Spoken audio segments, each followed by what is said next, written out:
Did you know that about 4 to 6% of the US population has ADHD? Attention Deficit Hyperactivity Disorder, better known as ADHD, is a medical condition that affects a person's ability to focus, pay attention, or manage their behavior. The condition is usually diagnosed in childhood and causes very high energy levels, but it can be managed by lifestyle changes, behavioral treatment, and/or medication. There are 3 main types of ADHD. The first, predominantly inattentive ADHD, is characterized by making careless mistakes due to lack of attention, difficulty following instructions, and staying organized. This type is more commonly diagnosed in adults and girls. If we look at one of the subgroups being inattention, there's a list of, say, 9 symptoms that sort of suggest a person has trouble with inattention. Things like they're distractible, forgetful, lose things, have trouble sustaining effort on mental tasks, etc. And if you have at least 6 out of those 9 that impair you on a regular basis for weeks on end with no other good explanation, then that subgroup would be sort of linked as a positive finding. The second type is hyperactive and impulsive ADHD. In this type, there is a need for constant movement or action, and it is more recognizable and diagnosed in children and men. Then you have the other subgroup, hyperactive impulsive. So then these are those kinds of symptoms that they blurt out. The individual struggles with motor control, they're hyper, can't settle down, maybe can't sit still for very long, those kinds of things. And again, the same kind of criteria of 6 out of 9. And again, those symptoms, you can have them, but if they're not impairing, you wouldn't necessarily call it a disorder. The third type is combined ADHD, in which a person is hyperactive, impulsive, and attentive, displaying symptoms of both other types combined. Some patients will have symptoms that are both hyperactive and impulsive and inattentive, distractible. Okay. Some will only have symptoms from one of the subgroups.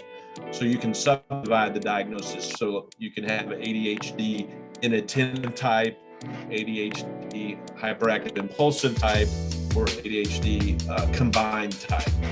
Even with these different types, there are still positive aspects of ADHD itself, including being energetic, spontaneous, and creative.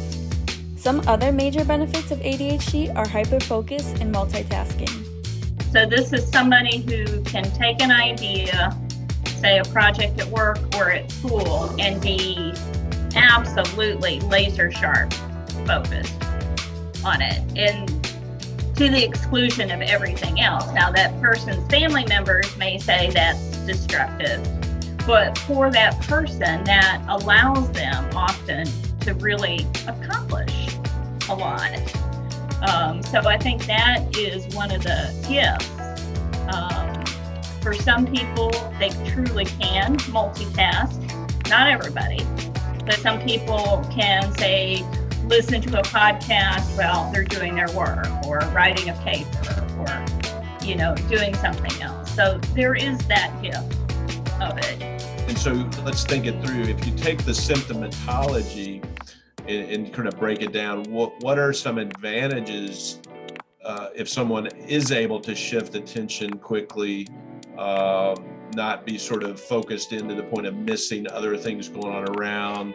They can scan the environment quickly. So are there jobs, careers where that's sort of a specific thing that would be helpful to them, right? So if you think of aspects of maybe military, where you're on high alert and need to scan and shift and move, maybe there's a level of it that can be helpful. Or we certainly have a generation of gamers who seem to have an extra ability, right? That folks with ADHD, even at a high level, can seem to really excel at this technological, stimulating, rapid changing kind of stimuli, and seem to excel at a level that maybe some folks without that ability have. So that may serve people better in the future we're headed into, with more and more technological interaction in virtual realities and things like that. In terms of the impulsivity and hyperactivity, I often think of as people who are less fearful to try new stuff. So these are maybe the risk takers that over time have allowed us to advance, where some of us may be more inhibited, would not have taken that chance and expanded human knowledge base. These are the entrepreneurs, the risk takers, the people maybe getting out there ahead of the curve a little bit. Other strengths include being perceptive, innovative, and expressing emotions. There are various strategies to help harness these strengths, such as setting goals, sticking to a structure, building a support system, finding a coach, taking small bites, which are steps to manage big tasks, slowing down, matching your skills to your job, and finding a hobby or interest you love. Going through the treatment process and gaining a better sense of self may result in that person becoming a more insightful and self-governing individual.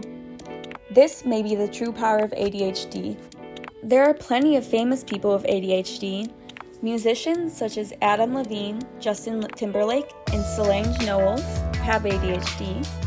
Athletes such as Michael Phelps, Simone Biles, Tim Howard, and Terry Bradshaw also have ADHD. And actresses and actors such as Channing Tatum, Zooey Deschanel, Jim Carrey, Emma Watson, and Johnny Depp all have ADHD. Celebrities are living proof that a medical disorder doesn't have to be a reason for not living a full, happy life. These well-known figures, as well as many other less famous folks, have found ways to thrive with ADHD. The key to managing the signs and symptoms of ADHD is finding a treatment plan that works and sticking with it. Different options are available to treat ADHD, both through behavioral changes or medication. Anxiety, eating disorders, etc. So we do a lot to try to help folks manage and get treatment for their ADHD. And there's different approaches, right? So if you say, well, how do you treat someone effectively with ADHD? Usually it comes down to two components. One is the non-pharmacological interventions, right? Helping parents have the management strategies, the behavioral strategies, the parent management strategies to shape behavior and help with emotional regulation, impulse control. One may be helping the school have strategies to help the kid be able to get through the school day in an effective way with some accommodation. Maybe it's better for them to sit towards the front of the class so they're less distracted. Maybe extended time or being able to take a test in a quieter area, they're less distracted. Maybe they do better if they sit on a bouncy ball as opposed to a chair because they can wiggle and still participate and be attentive. So there are things that schools can do and parents can do to help the child or teen self-manage some of the symptoms that create issue. And then the other piece, of course, if appropriate, is to use medication intervention that can help kind of decrease the symptoms and the impairment the person may have. Some resources to help with managing ADHD include the books Driven to Distraction and The Thriving with Adult ADHD. This actually has like different exercises people can do. And I've photocopied those exercises and given them out in a therapy session. There's one of my favorites is to kind of practice attention is like watch a podcast, a short one, or watch a YouTube video, not a podcast, on how to do something, and then try and write down all the steps that you remember, and then try again. So there's some practical things like that. There's also a website called ADDitude that provides lots of helpful information and resources about ADHD. I think of it as potentially lifelong experience for about half of folks who get diagnosed with it. So I think that's something we don't always think about, that some adults still struggle with some of the symptoms, although it can change over time and how it presents, much less hyperactivity and things like that, but still a lot of the distractibility and attention, procrastination, struggle with organization, all those things. Just would want the public to know, hey, for some people, as they age and develop skills, it definitely lessens Other people continue maybe to struggle a little bit. So, support, understanding. I think the push still for mental health is less stigma, more support, more access to care, helping educate older generations, and parents as they come through, so that the next generation has those opportunities to get support when they need it earlier. That's probably what comes to mind. And ADHD is a different way of being in the world, the same way any diagnosis is, that it affects people's ability to pay attention, and that can be different things for different people. That can be inability to stay on task or laser focus. It may affect somebody's organization, or it may not. It may affect impulsivity, or it may not. So I would just say, if you know somebody who has ADHD, to ask them what that means. If it's somebody, a friend or a sibling or a loved one with a diagnosis, what does this look like for you? Because it's different for everybody. And tell me what you need from me to help you.